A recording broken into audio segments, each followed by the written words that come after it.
Here's another radio. It's a GE L660 from 1942 that was given to me by a friend of mine who I've done some radio and speaker work for in the past. So it's nice of them just to give this away, and so I'm going to take a crack at restoring it. The case, actually I've pulled the radio out already. The case is in fairly nice shape. And I'm not going to do anything to that. That looks, maybe just shine it up a little bit. Looks very nice. Clean it. Pretty cool old look. Got a police band and standard broadcast AM band. And then here's the guts of it. Just pulled them out. It's on the back, attached back plate here. It's got a loop antenna built in. It's a 6-tube series string set, so no transformer.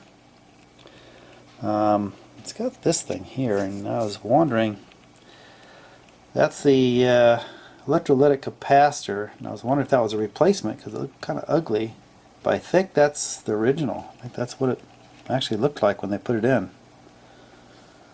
That old electrical tape.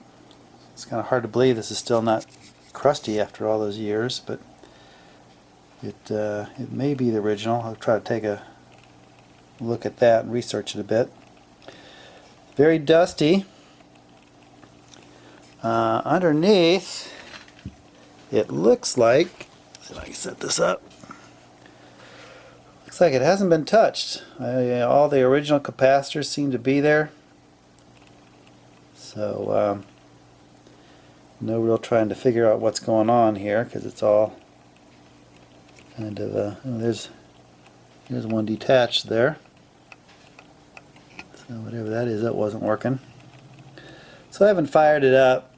I'll go ahead and test the tubes first and see if they're good. I'll probably just go ahead and recap it first before I really try firing it up, just to not cause any additional damage. Should be fun. Yeah, I know I said I wasn't going to fire this thing up without working on it, but I couldn't help myself. Went ahead and did it, and fired it up on the dim bulb tester and the Variac. Slowly brought it up, watched the current. Nothing looked dangerous, and it actually works.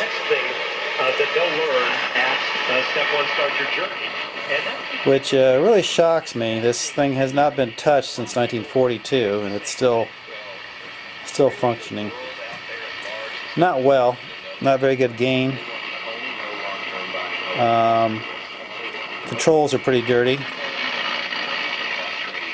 but it does work. So start cleaning it up, do a little light restoration, and might be a good little radio.